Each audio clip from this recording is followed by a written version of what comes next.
Vince Salvatore, Peace Dojo, Aikido of Reno. I moved to Japan when I was 23 years old, and the reason why I went there was I was looking for deeper meaning, and I found it. I went to one of the original Aikido schools, and they had a meaning for almost everything you did.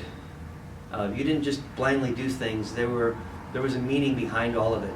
And at the curriculum at the Peace Dojo and Aikido of Reno, I've tried to keep that as pure as I could. Sometimes we've had to adjust it for the USA and being in 2021. Yet the essence of the teachings, we're really trying to keep that. And it's one of the things I enjoy about it and really motivates me to keep going forward. I'd love to see you down here sometime. Thanks for watching the video. Thank you.